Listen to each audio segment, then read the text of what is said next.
Roles and responsibilities of President.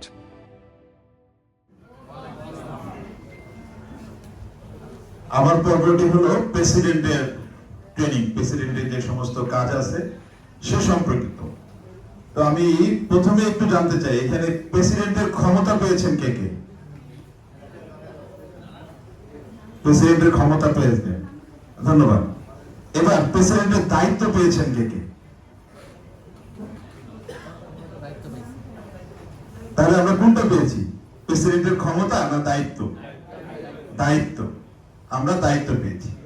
দায়িত্বটা আমাদের 1 বছরের এই নির্দিষ্ট সময় পরে রোটেট হয়, নতুন যারা অফিসার আছেন তারা আসেন, তারাও যথারীতি 1 বছর দায়িত্ব পালন করেন। আমরা পেয়েছি দায়িত্ব। আমরা যখন এটাকে ক্ষমতা মনে করব তখন এই ক্লাবের সাথে আমাদের কিন্তু খুব একটা গুড আন্ডারস্ট্যান্ডিং হবে না। যাই হোক, এটা আমার ট্রেনিং এর পার্ট না। তো যারা মাসুম প্লিজ আমাকে যদি একটা সেকেন্ড সময় দেন প্লিজ স্যার। আমি পল্লবী ক্লাবের আপনাকে একটু আহ্বান করতেছি। আমার কাছে মিশন 1.5 এর একটা পিন আছে, আপনাকে কারেক্ট অ্যান্সার দেওয়ার জন্য অ্যাট লিস্ট 5 ক্লাব বলতে পারার জন্য। আসুন জোরে করতে দেই।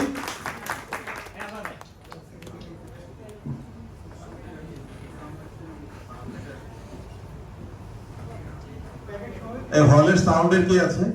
সাউন্ড কিন্তু ফেটে ফেটে আসতেছে।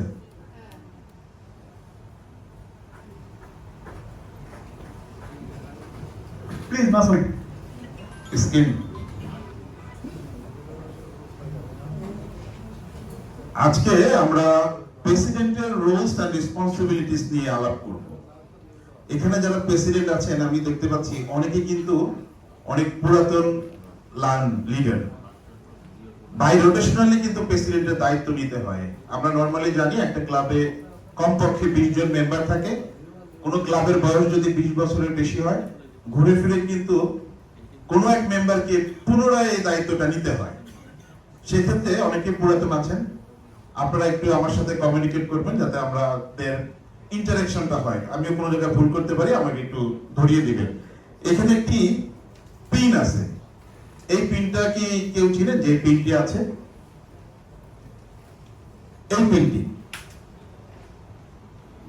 এটি কিন্তু প্রেসিডেন্টের একটি সিম্বলিক পিন। এখানে ওই যে গং এবং গ্যাবেল শিখালেন আমাদের, যিনি সেক্রেটারি ট্রেনিংটা নিলেন তিনি শিখিয়েছেন। এখানে একটি হাতুড়ির আইকন আছে, এটি হলো একটি প্রেসিডেন্টের মানে কল টু অর্ডার, এই টাইপের একটি পিন। আর সেক্রেটারির পিনটি কি কেউ বলতে পারেন? সেক্রেটারির পিনটি কেমন হয়? ফেদার দেওয়া, রাইট। সেক্রেটারির পিনে একটি ফেদার থাকে। আর ট্রেজারারের চাবি কি? Thank you. ঠিক আছে, এই তিনটা জিনিস কিন্তু তিনটা সিম্বলিক পিন দেয়া থাকে। আমি আমার পরিচয়টা দিয়েছে, আমি তরিকুল ইসলাম। এবছর আমি লিডিং অ্যাকশন প্রোগ্রামের চেয়ারপারসন হিসাবে আছি। আমি অবশ্য এই ডিস্ট্রিক্টে 2020-21 ক্যাবিনেট সেক্রেটারি দায়িত্ব পালন করেছিলাম। আর প্রেসিডেন্ট ছিলাম আজ থেকে 10 বছর আগে। 2015-তে আমি আমার ক্লাবের প্রেসিডেন্ট ছিলাম। এটি ক্লাব প্রেসিডেন্ট, তার যদি আমরা রোলটাকে ডিফাইন করি 3টি ভাবে। প্রথমত, সে ক্লাবের একজন ইলেক্টেড অফিসার। সেকেন্ডলি, সে সেই ক্লাবের সিইও, চিফ এক্সিকিউটিভ অফিসার, তার মানে কর্তা ব্যক্তি সেই ক্লাবের। এবং thirdly, say board of director এবং গ্লোবাল অ্যাকশন টিম যেটা ক্লাবের থাকে তারও চেয়ারপারসন হিসাবে দায়িত্ব পালন করে। এই 3টি রোল মূলত একটি ক্লাব প্রেসিডেন্টের থাকে। বেসিক কিছু রেসপন্সিবিলিটি আছে, অনেক রেসপন্সিবিলিটি ক্লাব প্রেসিডেন্টের, তার মধ্যে কিছু বেসিক আছে। বেসিক আমি 5টি বেসিক রেসপন্সিবিলিটির কথা বলছি। প্রথমে হলো প্রিজাইড। ক্লাব প্রেসিডেন্ট সকল মিটিং প্রিজাইড করবে, এটা তার দায়িত্ব বলে, সে সকল মিটিং প্রিজাইড করবে। সেকেন্ডলি, সে মিটিং ইস্যু করবে। মিটিং ইস্যু করবে কার সহযোগিতায়? ক্লাব সেক্রেটারির সহযোগিতায় সে মিটিং ইস্যু করবে। থার্ডলি, সে কমিটি করবে। তার এই বছর, একটি বছর তো তার টেনর, এই একটি বছরের তার ক্লাবকে সুন্দরভাবে পরিচালনা করার জন্য যে ধরনের কমিটি লাগে সেই কমিটিগুলো সে তৈরি করবে। 4 নম্বর হলো তার যখন টাইম শেষ হয়ে যাবে, ইয়ার শেষ হয়ে যাবে, শেষের দিকে এসে ইলেকশন কন্ডাক্ট করবে, পরবর্তী বছরের জন্য ইলেকশন করবে নতুন অফিসারদেরকে দায়িত্ব দেওয়ার জন্য। এবং 5 নম্বরে সে ডিজিএসসি মানে ডিস্ট্রিক্ট গভর্নর যে অ্যাডভাইজারি কমিটি থাকে, জোন চেয়ারপারসন, রিজিয়ন চেয়ারপারসন মূলত যারা, তাদেরকে কিন্তু ডিস্ট্রিক্ট গভর্নর অ্যাডভাইজারি কমিটি বলে। তাদের যে মিটিং গুলো হবে, এই মিটিং গুলোতে সক্রিয় মেম্বার হিসেবে উপস্থিত থাকবে। ছবি তোলা লাগবে না, এই স্লাইডগুলো আপনাদেরকে দিয়ে দিব, একটু জাস্ট অ্যাটেনশন নিলেই হবে। এই সমস্ত স্লাইডগুলো তো স্যার দিয়ে দিবেন না? সব স্লাইডগুলো আপনার স্লাইডও পাবেন, ম্যানুয়ালও আপনারা পেয়ে যাবেন। মিটিং, আমরা যে বেসিক রেসপন্সিবিলিটির কথা বলছি তার মধ্যে মিটিং যদি আসি, প্রিজাইড করা তো তেমন কোনো কিছু নাই, প্রিজাইড শুধু হলো একটা মিটিংকে কন্ডাক্ট করে দিবে। আমরা অনেকে তো জানি যে একটা মিটিং শুরুর সময় কিভাবে বলে এই গ্যাং লেভেলটা বাড়িয়ে দিতে হয়। দু একজন কি একটু বলবেন প্রেসিডেন্টের মধ্য থেকে, প্লিজ?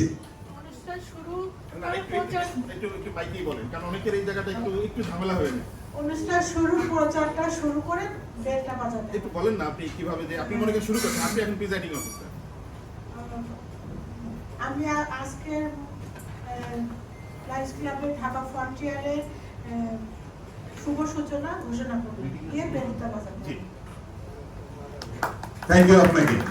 ঠিক এরকমটাই যে যেই দিন যে মিটিং এর এজেন্ডা থাকে, যেমন আজকে আমাদের ট্রেনিং, যিনি প্রিজাইডিং অফিসার ছিলেন তিনি নিশ্চয়ই বলেছেন যে ডিস্ট্রিক্ট 315A1 আয়োজিত আজকের এই ট্রেনিং সেশনের শুভ আরম্ভ ঘোষণা করছি। আপনাদের সবাইকে স্বাগত জানিয়ে শুভ আরম্ভ ঘোষণা করছি।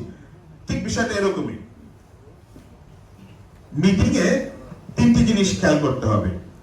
প্রথম হলো মিটিং এর একটা প্রিপারেশন লাগবে। আপনি যেটা মিটিং করবেন, মিটিং কিন্তু প্রিপারেশন না হলে মিটিং ভালো হবে না।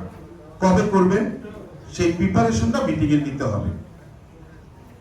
এখানে দেখেন গিভ অ্যাডভান্স নোটিস, অগ্রিম নোটিশ দিতে হবে। কতদিন আগে নোটিশ দিতে হয় জানেন কেউ? 14 দিন আগে। 14 দিন আগে নোটিশ করতে হবে মেম্বারদেরকে যে আমরা অমুক তারিখে মিটিং করতেছি। কারণ আমাদের সবারই কিন্তু ব্যস্ততা আছে, ব্যক্তিগত ব্যস্ততা আছে, ব্যবসায়িক ব্যস্ততা আছে, কর্মক্ষেত্রের ব্যস্ততা, এমনকি পার্সোনালও বিভিন্ন ধরনের বিভিন্ন প্রোগ্রাম থাকতে পারে। তাই মিনিমাম 14 দিন আগে যখন আপনারা নোটিশ করবেন, মেম্বার তখন তার মাইন্ড সেট আপ করবে যে আমার 14 দিন পরে অমুক জায়গায় মিটিং আছে। ওয়েল প্রিপেয়ার্ড এজেন্ডা দিতে হবে। নোটিশ যখন করবেন তার সাথে এজেন্ডা দিয়ে দিবেন যে পরবর্তী মিটিং এ আমাদের এই বিষয়গুলো নিয়ে আমরা আলোচনা করব। তাহলে তারা একটু হোমওয়ার্ক করতে পারে যে তাদের কি কি করা দরকার বা কি বলা দরকার, কি সাজেশন দিবে, তাই আগে থেকে এজেন্ডা দিয়ে দিবেন। ফ্যাসিলিটেশন, মিটিং যে করবেন সেই মিটিং এর মধ্যে কিছু জিনিস আপনাকে কিন্তু খেয়াল রাখতে হবে যে মিটিংটা আপনার টাইমলি কন্ডাক্ট হলো কিনা, টাইমলি শেষ হলো কিনা, এবং মিটিং এ কিছু মানে পলিটিক্যাল ইস্যুস অনেক সময় রেজ করে, এই ধরনের ইস্যুগুলোকে যেখানে রেজ করবে সেখানেই বন্ধ করে দিবেন। এটাকে আর বাড়তে দেওয়া যাবে না। কারণ শুধু পলিটিক্যাল না, যে কোনো কিছুতে আমাদের এক একজনের এক এক আইডিওলজি থাকতেই পারে। পলিটিক্যালি হোক, ধরেন খেলাধুলা নিয়ে বাংলাদেশ ভারত খেলতেছে বা পাকিস্তান খেলতেছে, একজন পাকিস্তানের সাপোর্টার একজন বাংলাদেশের সাপোর্টার, একটা কনফ্লিক্ট হয়ে গেল, এরকম যেন না হয়। এগুলো শুরু হলেই ওইখানে আপনারা প্রেসিডেন্ট হিসেবে সেটাকে সমাধান করার চেষ্টা করবেন। ফলো আপ, ফলো আপ কি? আপনি যে প্ল্যানটা নিলেন, এই প্ল্যানটা আপনি ডিস্ট্রিবিউট করলেন, যাদেরকে দায়িত্ব দিলেন ডিস্ট্রিবিউট করার, যেমন আপনি হয়তো সেক্রেটারি সাহেবকে দায়িত্ব দিলেন, সে ঠিকমতো সেই দায়িত্বটা পালন করেছে কিনা। আপনি হয়তো একটা ভেন্যুর দায়িত্ব দিলেন একজনকে, সেই ভেন্যুটা সে আসলে বুক করেছে কিনা, খাবারের মেনু বুক করেছে কিনা। যেমন মিটিং এ কিছু জিনিস লাগে, flag, gong, gavel, attendance sheet, একটু আগে আপনারা জেনেছেন। এই জিনিসগুলো সেখানে কে নিবে, সে রেডি করেছে কিনা, একটা ব্যানার, সেই ব্যানারটা নিয়েছে কিনা, ব্যানার রেডি হয়েছে কিনা, এরকম অনেক বিষয় আছে। এই বিষয়গুলো আপনাকে ফলো করতে হবে। তাই মিটিং এর এই 3টি জিনিস প্রেসিডেন্ট হিসেবে অবশ্যই খেয়াল করবেন। লেন্দি এবং বোরিং মিটিং, আমাদের অনেক মিটিং হয় না যে বোরিং মিটিং গুলো কেন হয়? হ্যাঁ, এই জায়গাটা আপনারা একটু অ্যাভয়েড করার চেষ্টা করবেন। আমি কয়েকটি পয়েন্ট দিচ্ছি এখানে, এই পয়েন্টগুলো অ্যাভয়েড করবেন, তাহলে মিটিং গুলো আর বোরিং হবে না। মিটিং বোরিং হলে আপনি হয়তো একটা দুটো মিটিং এ মেম্বারদের পার্টিসিপেশন পাবেন, এরপরে কিন্তু আর মেম্বার আগ্রহ হারিয়ে ফেলবে। দেখেন ইররিলেভেন্ট ডিসকাশন, আপনি শুরুতে যে এজেন্ডা দিলেন সেই এজেন্ডা বহির্ভূত কথা, যেমন আজকে ট্রেনিং, আমরা কিন্তু ট্রেনিং রিলেটেড কথা বলছি, তার মানে রিলেভেন্ট সব, ইররিলেভেন্ট কিছু কিন্তু আজকে আসতেছে না। Negative meeting environment, too many meeting, অনেক বেশি যদি মিটিং করে এটাও কিন্তু একটা ক্ষতির কারণ মেম্বারদের অনুপস্থিতি। আমাদের কয়টা মিটিং করা প্রয়োজন? মাসে 2টা মিটিং করা প্রয়োজন।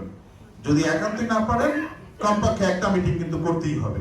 এখন যদি আপনি প্রতি সপ্তাহে মিটিং রাখেন 4টা মিটিং, তখন মানুষ তো শুধু মিটিংই করবে, কাজ কর্মটা করতে পারবে না। যে কারণে বেশি মিটিং করা যাবে না। পুয়ার টাইম ম্যানেজমেন্ট, যে শুরু করার কথা আপনার 6টায়, আপনি হয়তো 1 ঘন্টার বেশি মিটিং কিন্তু সাসপেন্ড করে না, তাই চেষ্টা করবেন কম সময় শেষ করতে। 6টা শুরু করে 11টা 12টা পর্যন্ত মিটিং করলেন, এটাও যেন না হয়। তারপর নন ফ্রেন্ডলি অ্যাটমসফিয়ার, এভাবে মিটিং করা যাবে না। মিটিং লোকেশন যদি ইনকনভিনিয়েন্ট হয়, দেখবেন বেশিরভাগ মেম্বাররা যদি আপনার হয় এই কেন্দ্রিক, সাপোজ ধরেন ধানমন্ডির দিকে আপনার বেশিরভাগ মেম্বার, আপনি যদি উত্তরাতে গিয়ে মিটিং করেন, এই মিটিং কিন্তু ফলপ্রসূ হয় না। হ্যাঁ, হতে পারে যে আপনারা সবাই মিলে আউটিং এ গেলেন অনেক আগে থেকে প্ল্যান করে, সেটা ভিন্ন জিনিস, সেখানে গিয়ে একটা মিটিং করলেন, ওটা হতে পারে। আর নন ক্লিয়ার এজেন্ডা, মিটিং এ যদি এজেন্ডাটা ক্লিয়ার না করেন, কি বিষয়ে মিটিং হবে সেটা যদি আগে থেকে সার্ভ না করেন, বা সেই সার্ভিং এজেন্ডার মধ্যে যদি ক্লিয়ার এজেন্ডা না থাকে, তাহলে কিন্তু এই মিটিং গুলো বোরিং হয়। আপনারা প্রেসিডেন্ট হিসেবে এই জিনিসগুলো খেয়াল রাখার চেষ্টা করবেন। কমিটিস, একজন প্রেসিডেন্ট 2 ধরনের কমিটি করে। একটি হলো স্ট্যান্ডিং কমিটিস, যেটা নিচে দেখেন পার্মানেন্ট কমিটি। এটা পার্মানেন্ট কমিটি বলতে তার এই বছর জুড়ে এই কমিটিটা থাকবে। আরেকটা হলো স্পেশাল কমিটি, এটা হলো ওয়ান টাইম অপারেশনাল কমিটি। যে কোনো একটা ইভেন্ট নিয়ে এই কমিটিটা হবে, ইভেন্ট শেষ, কমিটিরও কাজ শেষ বা কমিটিও ডিসলভ হয়ে যাবে। পার্মানেন্ট কমিটি বা স্ট্যান্ডিং কমিটির 2-একটা উদাহরণ কেউ বলতে পারবেন যারা প্রেসিডেন্ট আছেন তাদের মধ্যে? পার্মানেন্ট কমিটি না, বোর্ড অফ ডিরেক্টরস অন্য জিনিস না। এখানে ক্লাবের কমিটি তো কমিটি, তারা তো আছে, তারা অফিস বেয়ারার, তারা আছে, কিন্তু প্রেসিডেন্টের ইয়ারের কার্যক্রম চালাতে স্ট্যান্ডিং কমিটি করা প্রয়োজন নয়, পার্মানেন্ট কমিটি। যেমন ধরেন সার্ভিস কমিটি, এই যে মার্কেটিং কমিউনিকেশন কমিটি, সারা বছর জুড়ে তাকে কাজ করতে হবে। মেম্বারশিপ কমিটি, বছরের যে কোনো সময় মেম্বারশিপ হতে পারে না, মেম্বার আসতে পারে যেতে পারে। সার্ভিস কমিটি, বছরের যে কোনো সময় কিন্তু সার্ভিস হবে, তার জন্য যে কমিটি। আরো অনেক কমিটি আছে, আমি এক্সাম্পল দিলাম। ওয়ান টাইম কমিটি তো আপনাদের পারা উচিত। 2-একটা ওয়ান টাইম কমিটির উদাহরণ বলেন তো। অক্টোবর সার্ভিস কমিটি, ওটা শুধু অক্টোবরে হবে। থ্যাংক ইউ ভাই আপনাকে। রিলিফ কমিটি, রিলিফ কিন্তু বছর জুড়ে লাগে না, কোন একটা ডিজাস্টার, ন্যাচারাল ডিজাস্টার হলে তখন লাগে। ওই শর্ট টাইম কমিটি হলো এরকম। ইনস্টলেশন কমিটি, আমরা যদি ক্লাবে ইনস্টলেশন করি তখন এই কমিটিগুলো শর্ট টাইমের জন্য করা হয়। হেলথ ক্যাম্প কমিটি, এগুলো কিন্তু শর্ট টাইমে করা যায়। তাহলে 2 ধরনের কমিটি কিন্তু একজন প্রেসিডেন্ট করবেন, স্ট্যান্ডিং এবং স্পেশাল কমিটি। ইলেকশন, বছর শেষে যখন ইলেকশন করবেন সেই সময়টা একটু আপনারা খেয়াল রাখবেন। যেমন মার্চ মাস, 3টা মাস খেয়াল রাখবেন, মার্চ, এপ্রিল, মে। মার্চ মাসে আপনাকে কি করতে হবে? নমিনেটিং কমিটি ফর্ম করতে হবে। যারা প্রেসিডেন্ট আছেন নমিনেটিং কমিটি ফর্ম করবেন। নমিনেটিং কমিটি 3 জন থেকে 5 জন এর মধ্যেই সংখ্যাটা রাখবেন। 3 জন ভালো, একান্ত না পারলে 5 জন। তো চেষ্টা করবেন যারা প্রিভিয়াস প্রেসিডেন্ট ছিল তাদের মধ্যে থেকে কিন্তু এই কমিটিটি রাখার, কারণ তার সেই অভিজ্ঞতাটা আছে। সেকেন্ডলি, এপ্রিলে ক্লাব ইলেকশন কিন্তু করে ফেলতে হবে। এপ্রিল মাসে আমরা অনেকেই আছি জুন মাসেও ক্লাব ইলেকশন করি না। হ্যাঁ, এপ্রিলে ইলেকশন করতে হবে। মে মাসে এখনো আমরা যেহেতু ফুললি ডিজিটাল হইনি, তাই ম্যানুয়াল কিন্তু একটু রেখেছি। সাবমিট PU101 ফর্ম এসবিআই তে। এটা PU101 ফর্ম, একটা ফর্ম আছে, সেই ফর্মে নতুন যারা ইলেক্টেড অফিসার তাদের ডিটেইলস লিখে বা কম্পিউটারে ফর্মে টাইপ করে সেটা পাঠিয়ে দিতে হয়। সবচেয়ে ভালো হলো যেটা হলো এই লায়ন্স পোর্টাল দেখালো, যেটা একটু আগে দেখালো, সেই পোর্টালে যদি আপনারা আপ করে দেন পরবর্তী বছরের জন্য যারা অফিসার হলেন সেখানে আপ করে দিবেন। আপ কে কে করতে পারে? প্রেসিডেন্ট, সেক্রেটারি এবং অ্যাডমিনিস্ট্রেটর, ক্লাব অ্যাডমিনিস্ট্রেটর, তিনজনের যে কোনো একজন আপ করতে পারবেন। তখন আর ঝামেলা থাকে না, পরবর্তী বছরের জন্য আপনি আপ করে দিলেন। এবার ইলেকশন যে করবেন, আপনি তো একটা নতুন নেতা আপনাকে হ্যান্ডওভার দিতে হবে। সেই নেতার কি ধরনের বৈশিষ্ট্য আপনি খেয়াল করবেন। আপনার ক্লাবের কোন মেম্বারের কাছে আপনার পরবর্তী দায়িত্বটা দিলেন, সেই ক্লাবকে আরো গতিশীল করবে, আরো ত্বরান্বিত করবে ক্লাবের কার্যক্রম। এই বিষয়গুলো খেয়াল করবেন যে তার মধ্যে আছে কিনা, আইডেন্টিটি আছে কিনা, তাকে বিশ্বাস করা যায় কিনা, সে প্রমিসিং কিনা, প্রমিস করলে রাখে কিনা, তার অপরচুনিটি কেমন, সে ডিজায়ার করে কিনা, তার মধ্যে লক্ষ্য আছে কিনা। যে একটা টার্গেট তো থাকে মানুষের, যে সেই লক্ষ্যটা তার আছে কিনা, তার অ্যাবিলিটি আছে কিনা পরবর্তী যে কমিটি হবে সেই পদে আসার জন্য, তার মধ্যে স্পিরিট আছে কিনা, তার কমিটমেন্ট ঠিক থাকে কিনা, এবং তার মধ্যে ক্রিয়েটিভিটি আছে কিনা। এই জিনিসগুলো যখন দেখবেন, এরকম ধরনের ক্লাব মেম্বারদেরকে নেক্সট লিডারশিপে আপনারা আনার চেষ্টা করবেন। আর অবশ্যই লিডারশিপে আনার জন্য যে বেশি কাজ করে, ক্লাবের সার্বক্ষণিক থাকে এবং এই গুণগুলো থাকে, সেরকম মানুষকে আপনারা লিডারশিপে নিয়ে আসবেন। এখন গাইডেন্স, প্রেসিডেন্ট কিন্তু অনেক সময় সবকিছু জানেন না, তাহলে কোনো কোনো জায়গায় আটকে গেলে সে কার কাছ থেকে সাজেশন নেবেন যে আমি কি করব, কি করণীয়। এখন ধরেন একজন প্রেসিডেন্ট যে কোনোদিন প্রেসিডেন্ট হয়নি, তার কাছ থেকে সাজেশন নিলে প্রপার সাজেশন কি পাবে? প্রপার গাইডলাইনটা কিন্তু সে পাবে না। সেই ক্ষেত্রে 6 জনকে সিলেক্ট করলাম আমি, যে এই 6 জনের থেকে গাইডলাইনটা নিলে প্রপার গাইডলাইনটা হতে পারে। Number 1, DG team. আচ্ছা, ডিজি টিম আর ডিজি এক্সিকিউটিভ, এই জায়গায় কিন্তু আমাদের একটু সমস্যা হয়ে যায়। ডিজি টিম আর ডিজি এক্সিকিউটিভ কেউ একটু করতে পারবেন, ক্লারিফাই করতে পারবেন? ডিজি টিম এবং ডিজি এক্সিকিউটিভ, হ্যাঁ করবা? মাইক লাগবে?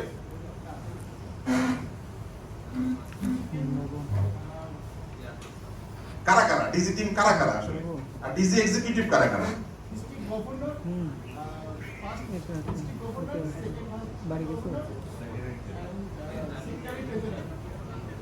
আচ্ছা, ডিজি টিম, এক্সিকিউটিভ, আইপিডিজি স্যারও আছেন এর মধ্যে। আচ্ছা, থ্যাংক ইউ। ডিজি টিম হলেন governor sir, first vice district governor, 7 vice district governor. আর যখন ডিজি এক্সিকিউটিভ আসবে তখন হলো governor sir, IPDG sir, first vice district governor, 2nd vice district governor, CS এবং সিটি, 6 জনের। আচ্ছা, ডিজি টিমের থেকে তিনি পরামর্শ নেবেন। পিডিজি স্যাররা আছেন, তাদের থেকে পরামর্শ নিতে পারেন। ক্যাবিনেট সেক্রেটারি, ক্যাবিনেট ট্রেজারার আছেন, গ্লোবাল অ্যাকশন টিমের যারা মেম্বার আছেন। 5 নম্বরে পাস্ট প্রেসিডেন্ট, তার ক্লাবের যারা পাস্ট প্রেসিডেন্ট ছিলেন তাদের থেকে পরামর্শ নিতে পারেন। এবং ফাইনালি সিনিয়র মেম্বার, যারা ক্লাবের সিনিয়র মেম্বার আছেন, অনেক দিনের মেম্বার, হয়তো কোনো কারণে সে প্রেসিডেন্টে আসেন না, সময় দিতে পারেন না, ওই ধরনের মেম্বার থেকেও কিন্তু সে পরামর্শটা নিতে পারেন। প্রেসিডেন্টের সাকসেসের জন্য 6টা স্টেপ আমার কাছে একটু ইম্পর্টেন্ট মনে হচ্ছে। এই 6টা স্টেপে হয়তো একজন প্রেসিডেন্ট সাকসেস করতে পারে।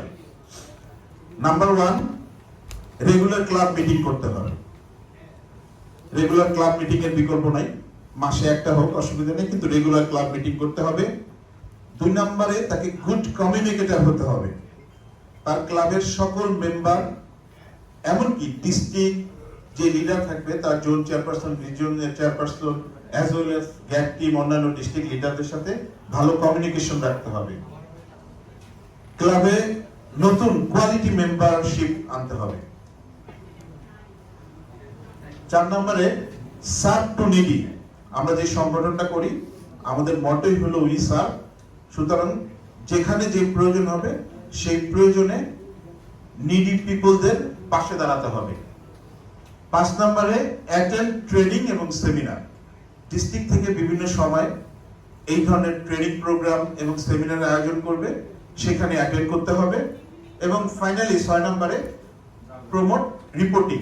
একটু আগে যে রিপোর্টিং এর ব্যাপারে আপনাদের দেখালেন, রিপোর্টিং করতে হবে, না হলে ইন্টারন্যাশনাল কিন্তু বুঝবে না যে এই ক্লাব ভালো করছে, এই ক্লাব কাজ করছে না। তাদের দেখার একমাত্র উপায় হলো সেই পোর্টাল, লায়ন্স পোর্টাল, রিপোর্টিংটা করতে হবে। এবার একটু যদি থিওরিটিক্যালি আসে, এতক্ষণ তো টাচ করে দিলাম। এবার হলো দেখেন, একজন প্রেসিডেন্ট সে মিটিং প্রিসাইড করবে, বোর্ড অফ মেম্বার এবং চেয়ারপারসন যারা আছেন তাদের সাথে ফেলোশিপ বজায় রাখবেন।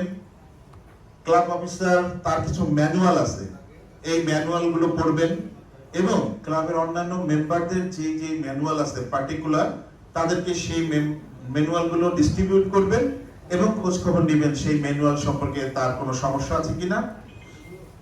ক্লাব সেক্রেটারিকে ইনস্ট্রাকশন করবেন টাইম টু টাইম নোটিশ করার জন্য, এবং নোটিশ করছে কিনা সেই জিনিসগুলো ফলো আপ করবেন। এজেন্ডা তৈরি করবেন, অবশ্যই ক্লাব সেক্রেটারির সহায়তায় এজেন্ডা তৈরি করবেন এবং এজেন্ডা ডিস্ট্রিবিউট করবেন। গোল সেট করবেন।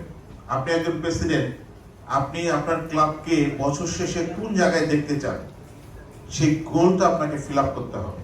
যেমন আমাদের কিন্তু লায়ন্স ইন্টারন্যাশনাল এখন একটা গোল আছে, মিশন 1.5, এরকম একটা গোল সেট করবেন। আমি একটা জিনিস বিশ্বাস করি, যদি আমি হিমালয়ের চূড়ায় চড়তে চাই তাহলে অন্তত কেউ কারাডাং পর্যন্ত উঠতে পারবোই, আর আমি যদি উঠতেই না চাই তাহলে তো আর আমি সে জায়গায় পৌঁছাতে পারবো না। সুতরাং এইম সেট করবেন, এইমটা বিগার, বড় হতে হবে। অ্যাপয়েন্ট অল কমিটি, আপনাদের বলেছিলাম যে স্ট্যান্ডিং কমিটি এবং স্পেশাল কমিটি, এই দুই কমিটি করবেন এবং কমিটিগুলো অবশ্যই বোর্ড অফ ডিরেক্টরদের দিয়ে অ্যাপ্রুভাল করাবেন, তাদের সাথে কথা বলে অ্যাপ্রুভ করবেন। কমিটিগুলো কাজ করছে কিনা ফলো আপ করবেন, তাদের সাথে কোঅপারেশন রাখবেন। কমিটির রিপোর্টগুলো কি, সেই রিপোর্টগুলো ইন্টারন্যাশনাল পোর্টালে আপলোড হচ্ছে কিনা সেই দিকে খেয়াল রাখবেন। কমিউনিটির যে সার্ভিস দরকার, কি কি সার্ভিস দরকার, সময় উপযোগী সার্ভিসগুলো করার চেষ্টা করবেন। অ্যারেঞ্জ ফাংশন, বিভিন্ন ধরনের প্রোগ্রাম, যেমন charter night, installation, family night, ladies night, এইগুলো করার চেষ্টা করবেন। বোর্ড অফ ডিরেক্টর মেম্বারদের কাজকর্ম সম্পর্কে তদারকি করবেন, তাদের সাথে সমন্বয় রাখবেন। ফেলোশিপ মেম্বারদের সাথে ফেলোশিপ রাখাটা কিন্তু খুব গুরুত্বপূর্ণ। সকল মেম্বারদের সাথে ভালো সম্পর্ক বজায় রাখবেন। Zone chairperson, region chairperson, district লিডারদের সাথে কমিউনিকেশন করবেন, কারণ জোন চেয়ারম্যান, রিজিয়ন চেয়ারম্যান বা অন্যান্য যারা গ্যাট লিডার্স আছেন তারা কি করে, ক্লাবের সাথে ডিস্ট্রিক্টের একটা সমন্বয় করে, সেতু বন্ধনের কাজ করে। সুতরাং তাদেরকে আপনাদের বিভিন্ন সময় ক্লাব মিটিং এ ইনভাইট করবেন। তারা যদি ফ্রি থাকেন অবশ্যই তারা আসবেন, হয়তো অনেক সময় ব্যস্ততা আসতে পারে না, তাদেরকে ইনভাইট করলেন যে মিটিং গুলোতে প্রয়োজন হয়। তারা কিন্তু সবসময় বলে আমাদেরকে মিটিং এ নিয়ে অনেক কিছু খাওয়ানোর দরকার নেই, এক কাপ চা খাওয়াবেন, আমরা মিটিং এ যাবো, চলে আসবো। তারা কিন্তু এই মেন্টালিটি নিয়ে হয়, তারা চায় যে আপনারা ডাকেন, তখন কিন্তু ক্লাবের অন্যান্য সদস্য ইন্সপায়ার হয়, ডিস্ট্রিক্ট লিডাররা যদি ক্লাব মিটিং গুলোতে যায়। এনশিওর রেগুলার ইলেকশন, যেটা বললাম, ওই যে মার্চ এপ্রিল মে যে কম্বিনেশনটা দেখালাম, ইলেকশনটা করবেন। এবং প্রতি বছরই কিন্তু আমাদের ডিস্ট্রিক্ট গভর্নর এবং ইন্টারন্যাশনাল প্রেসিডেন্টের একটা কল থাকে। এবছরে আমাদের ডিস্ট্রিক্ট গভর্নর স্যারের কল, ভিশন ফর ভিশন, এবং ইন্টারন্যাশনাল প্রেসিডেন্টের কল কে জানেন? Lead to serve, serve to lead. এই কলগুলোর উপরে ভ্যালু রাখতে হবে, কারণ তারা নিশ্চয়ই একটা মিশন থেকে কল দিয়েছে, এই কলের উপরে কাজ করার চেষ্টা করবেন। এই হলো মানে বিস্তর পড়াশোনা। একটা ক্লাবের স্ট্রাকচার, স্ট্যান্ডার্ড স্ট্রাকচার এরকম হয়, এটা আপনারা ম্যানুয়ালি পাবেন। এখানে কয়েকটা জিনিস আমি একটু আপনাদের ধরিয়ে দেওয়ার জন্য বলছি, এখানে পয়েন্টার আছে কিনা না। আচ্ছা, আমরা ক্লাবে যখন কমিটিগুলো দেই বা ক্লাবের মেম্বারদের যখন অফিসার করি, যেমন মেম্বারশিপ চেয়ারপারসন থাকে, সার্ভিস চেয়ারপারসন থাকে, কয়েকটা জায়গায় একটু সমস্যা হয়, যেমন ক্লাব এনসিআইএফ কোঅর্ডিনেটর কে হবে? ক্লাব এনসিআইএফ কোঅর্ডিনেটর কিন্তু ইমিডিয়েট পাস যে প্রেসিডেন্ট থাকে ক্লাবের সে হয়, আর ফার্স্ট ভাইস প্রেসিডেন্ট কি হয় জানেন? Leadership chairperson. Club leadership chairperson হয় ফার্স্ট ভাইস প্রেসিডেন্ট। এখানে যে গোল মার্কেট নিচে দেয়া আছে। আর যে কমিটিগুলো যখন আপনারা করবেন, চেষ্টা করবেন ওই লোককেই সেই কমিটির হেড করার জন্য। আপনি একটা লিডারশিপের যখন কোনো কমিটি করবেন, নিশ্চয়ই ফার্স্ট ভাইস প্রেসিডেন্টকে ওই কমিটির চেয়ারম্যান করবেন। আপনি যদি মেম্বারশিপের কোনো কমিটি করেন, নিশ্চয়ই মেম্বারশিপ চেয়ারপারসনকে হেড করবেন। ফিনান্সিয়াল কোনো কমিটি করলে ক্লাবের যে ট্রেজারার থাকবে তাকে হেড করবেন। এই জিনিসগুলা ফলো করবেন, তাহলে কিন্তু আর কোনো সমস্যা হয় না এই কমিটির কি হেড হবে এই জিনিস নিয়ে।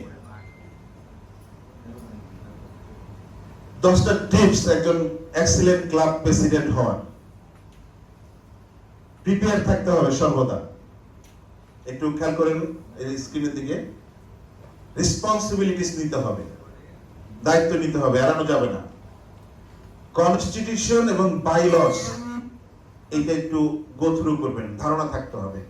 দুই ধরনের কনস্টিটিউশন জানলেই হবে, একটা হলো ইন্টারন্যাশনাল কনস্টিটিউশন এবং ডিস্ট্রিক্ট কনস্টিটিউশন। এই কনস্টিটিউশনের মধ্যে কিন্তু দুইটা পার্ট আছে, একটা কনস্টিটিউশন এবং একটা বাইলস একই কনস্টিটিউশনের মধ্যে আছে। এই সম্পর্কে ধারণা থাকতে হবে। ক্লাব মেম্বারদের সম্পর্কে ধারণা থাকতে হবে, কোন মেম্বার আপনার কি রকম, কোন মেম্বারকে আপনি দায়িত্ব দিলে সেই দায়িত্ব ফুলফিল হবে, এই সম্পর্কে ধারণা থাকতে হবে। প্ল্যান তৈরি করতে হবে, ইয়ার প্ল্যান। কে কে ইয়ার প্ল্যান করেছেন প্রেসিডেন্টরা? থ্যাংক ইউ আপনাকে। একদম সেই আগামী জুন পর্যন্ত ইয়ার প্ল্যান করতে হবে, আপনি কোন মাসে কি কাজ করবেন, এক্সেপ্ট ন্যাচারাল ডিজাস্টার, এটা তো বলে কয়ে আসে না, বাকি সব আপনার প্ল্যান করতে হবে। আপনি কোন মাসে কি করবেন, কোন মাসে ইনস্টলেশন করবেন, কোন মাসে আপনি সার্ভিস করবেন, সবকিছু একটা প্ল্যান থাকতে হবে। গোল সেট করতে হবে ক্লাবের। ইন্টারন্যাশনাল রিপোর্টিং এ আপনার রিপোর্ট করতে হবে, সকল মিটিং এ অ্যাটেন্ড করতে হবে, সেলিব্রেশন করতে হবে। ক্লাবের যখন অ্যাচিভমেন্ট থাকে সেই অ্যাচিভমেন্টটাকে সেলিব্রেট করতে হবে। যেমন আপনার ক্লাবের একজন মেম্বারের 25 বছর পূর্ণ হলো, তাকে নিয়ে একটা অনুষ্ঠান করেন, অন্যান্য মেম্বাররা ইন্সপায়ার হবে যে এরকম 25 বছর, 5 বছর, 10 বছর হলে ইয়ে হয়, বা একজন মেম্বারের এক্সট্রা কোনো অ্যাচিভমেন্ট আছে সেটা সেলিব্রেট করবেন। এবং ফাইনালি এলসিআইএফ এর ডোনেশন করবেন। এলসিআইএফ এর ডোনেশন ব্যাপারে আমাদের নিশ্চয়ই এলসিআইএফ কোঅর্ডিনেটর আপনাদেরকে কোনো না কোনো এক সময় বলবেন।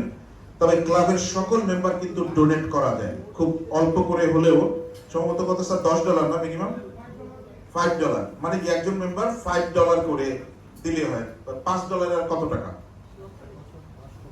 ওয়ান টাইম দিলেও এটা একটা ডোনেশন। সকল মেম্বার ডোনেশন দেওয়ার চেষ্টা করবেন এলসিআইএফ এ। তার মানে $5 কত হয়, 500 আর 600 এরকম টাকার মতো হবে। সবাই ডোনেট করলে এটা কিন্তু রেকর্ড থাকে, সব মেম্বাররা ডোনেট করছে, সেদিকে গুরুত্ব দিবেন। এটা ডিটেইলস আপনাদেরকে এলসিআইএফ কোঅর্ডিনেটর বলবেন। তো যাই হোক, আপনাদের সবাইকে কংগ্রাচুলেশন যে আপনারা এতক্ষণ ধৈর্য ধরে শুনলেন। আপনাদের প্রেসিডেন্টের মডিউলটা আমার মোটামুটি শেষ। এখন একটা বিষয় হলো যে আপনারা যদি পরবর্তীতে আপনাদের কিছু জানার থাকে, আপনারা কোথায় জানবেন?